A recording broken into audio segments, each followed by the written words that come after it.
Hola Adri, ¿cómo estás? Bueno, vamos a dar el texto número 7, ¿sí? Y vamos a ir cerrando estas ideas en cuanto a los apuntes de psicología educacional. Y en este caso vamos a retomar el texto de Daniel, ¿sí? Daniel Lesteime, que habla justamente de los apuntes y reflexiones sobre didáctica. Acá lo que hace en grandes rasgos es hablar de la educabilidad y cómo fue desarrollándose, ¿no? Durante los años, cómo fue su origen para propiamente conocer lo que hoy sabemos de educación, ¿no? Y también lo cierra el texto o las ideas que tiene en cuanto a la importancia o cuál es el propósito de la enseñanza, ¿sí? Por eso justamente el título es Apunte y reflexiones sobre didáctica, porque justamente como que nos invita a nosotros comprender cómo aplicamos, ¿no? Y cómo es necesario el propósito de la enseñanza, ¿sí? Primero lo que hace es dar una definición sobre educabilidad, que es lo que veníamos trabajando, ¿no? Va a hacer referencia a un rasgo distintivo del ser humano que lo va a diferenciar de otra especie, ¿no? ¿Por qué? Porque justamente la educabilidad, ¿no? O sea, cuando el ser humano nace, ¿no? Tiene una cierta incompletud natural, a diferencia de otros animales, ¿no? Que obviamente se necesita de ese desarrollo, ¿no? O de esa formación para justamente ser parte de la sociedad, ¿sí? Obviamente, esta definición o esta condición de incompletud que tiene cuando nace el individuo es lo que hace que necesite apropiarse y ser apropiado de una cultura, ¿sí? Por eso se necesita de la educabilidad. ¿Para qué? Para que justamente se pueda constituir como sujeto, ¿sí? Entonces, la educabilidad no se va a referir solo a la posibilidad de aprender, porque muchas veces conocemos eso, educabilidad, educar, aprender, ¿no? No, sino que también va a decir la Steime a este rasgo fundamental de la naturaleza humana que explica por qué la educación, el proceso de humanización, es tan importante para el desarrollo de las personas, ¿sí? Obviamente es una característica muy especial porque distingue al ser humano, que está en la base de nuestra condición, ¿no? Que podemos diferenciarnos del animal, ¿no? Y que necesitamos de la cultura, de la educabilidad, del proceso para formarnos, ¿sí? ¿Y por qué habla de esta educabilidad? Porque dice que la escuela moderna, como la conocemos hoy, es el resultado, o sí, es el resultado de una evolución histórica que hubo en diferentes momentos y tradiciones educativas, ¿no? Entonces lo que él hace es como poder entender, ¿no? Cada escuela o cada momento que hubo para nosotros poder ubicarnos hoy, ¿sí? Entonces habla, por ejemplo, de la escuela de Oriente, ¿no? Que la educación estaba enfocada en la transmisión de valores y preceptos del ámbito religioso, ¿sí? Todo se basaba en lo religioso, el budismo, el judaísmo, o sea, todo lo religioso, ¿no? Después habla de la escuela ateniense, ¿no? La Grecia antigua, particularmente en el siglo V a.C., tuvo una visión universalista sobre el papel de la educación en la formación del ciudadano, ¿sí? Obviamente solamente tenían posibilidades los hombres, se excluía a los esclavos y a las mujeres, ¿no? Después habla, bueno, de una educación en el Imperio Romano. Obviamente acá hay como un sistema de educación de 3 niveles, la enseñanza elemental, la secundaria y la superior, ¿no?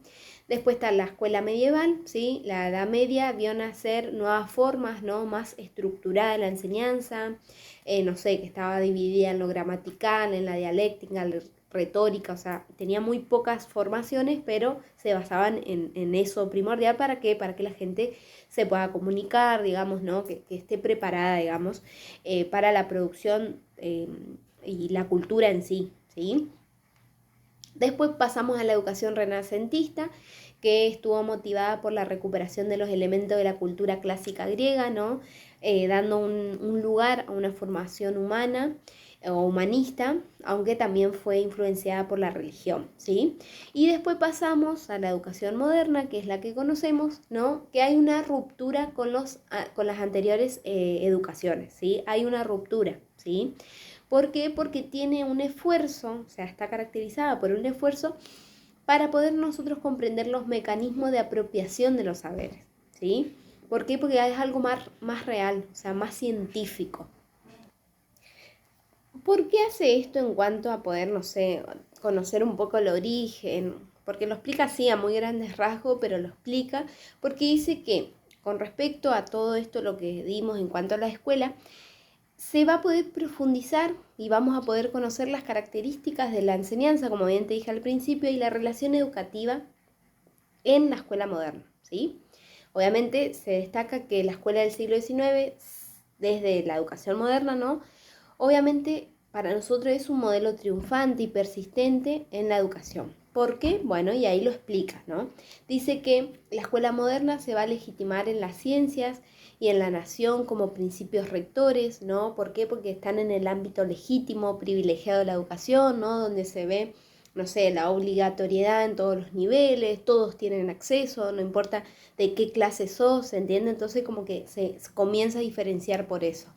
También la enseñanza escolar se va a distinguir por la comunicación natural que hay entre los seres humanos. ¿Por qué? Porque tiene una intencionalidad científica, ¿no? De poder transmitir el conocimiento, de poder desarrollar capacidades, de poder corregir habilidades, de poder guiar prácticas. Y en todas esas posibilidades nosotros podemos lograr esa comunicación natural, ¿sí? Hay algo que, como también te mencioné al principio, que remarca los propósitos de la enseñanza, ¿no? Si te preguntan cuáles son los propósitos, bueno, vos tenés que decirle que según Davini, ¿sí? Que es María Cristina Davini, eh, eh, ella lo que hace es poder hablar de los propósitos de la enseñanza y acá lo retoma, ¿sí? Que es transmitir un conocimiento o un saber, ¿sí? Es favorecer el desarrollo de una capacidad, es poder corregir, ¿no? Una habilidad y guiar una práctica, ¿sí? Que es justamente lo que dijimos un poquito más atrás. Y por último, ¿sí? En cuanto a estas puntos claves, ¿no? Eh, de la escuela moderna también es la relación que hay entre la enseñanza y el aprendizaje, que no es mecánica ni directa, sino que va a depender de múltiples factores y condiciones, ¿no?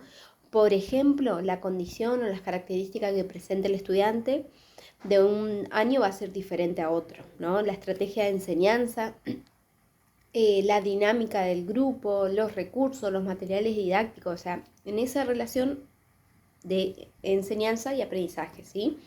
Esta relación educativa se va a caracterizar justamente porque tiene una intención y está orientada hacia objetivos de enseñanza, ¿no? Por ejemplo, cuando un docente planifica una clase sobre un tema específico, justamente lo hacemos con la intención, ¿no? De que los estudiantes puedan aprender determinados contenidos y desarrollen determinadas habilidades, ¿no? Hay un objetivo de antemano, ¿sí? Después también es asimétrica y temporal esta relación educativa. ¿Por qué? Porque el docente tiene un mayor dominio y conocimiento sobre los temas que enseña en comparación de los estudiantes, ¿no? Entonces, obviamente le va a otorgar una posición privilegiada en esa relación educativa, ¿sí? Obviamente esta asimetría es temporal porque justamente lo que se espera es que los estudiantes puedan adquirir conocimiento y que puedan ir poco a poco, no sé si igualar, pero el poder trabajar en conjunto, ¿no? Después también esta relación educativa es de configuración triangular entre el docente, estudiante y contenido, o la triada didáctica, ¿no? Que también se conoce, que es justamente la clase, el docente, los estudiantes y el contenido que se va a llevar a cabo, ¿sí?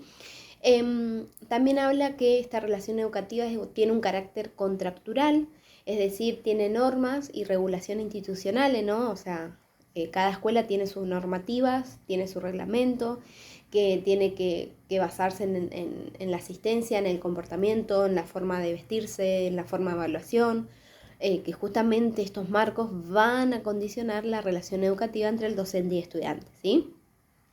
Después, como último en cuanto a los propósitos o esta relación o esta importancia de la enseñanza, habla de la comunicación didáctica, ¿sí? ¿Qué quiere decir esta comunicación didáctica? Hace más referencia e hincapié en la relación que existe entre el docente y estudiante, ¿sí? Dice que en la escuela implica una relación particular entre la fuente de información, ¿sí? O sea, ¿cómo logramos esta comunicación didáctica? Bueno, lo logramos a través de la fuente de información, es decir, el docente, el mensaje que se quiere dar, que son los contenidos, el contexto, que vendría a ser el aula y la institución escolar, porque no es que vamos a llevar a cabo en una plaza, sino tiene un contexto, ¿no? El aula, y los destinatarios, que vendrían a ser los estudiantes, ¿sí? No es difícil el texto porque lo que hace es poder enmarcarnos y darnos un origen para poder conocer la educación moderna y cuál es su propósito y la relación educativa, ¿sí? Entonces, justamente en resumen, en síntesis, para cerrar, el autor va a destacar cómo la enseñanza en la escuela moderna va a presentar unas características distintas a las demás o a las anteriores. ¿Por qué? Porque tiene esa intencionalidad, ¿no? Tiene ese trabajo en cuanto a esa comunicación, esa configuración triangular de la relación educativa a través de la comunicación entre los seres humanos que antes no pasaba, ¿sí? Entonces, como que este texto nos invita a comprender y darnos cuenta de que hay cambios, ¿sí? Hay pocos cambios, o sea, es muy lento los cambios, pero hay cambios si nos ponemos a mirar al más allá, o sea, si nos ponemos a comprender el pasado y a analizar el pasado, hay cambios, ¿sí? Así que bueno, acá terminamos entonces con el texto número 7.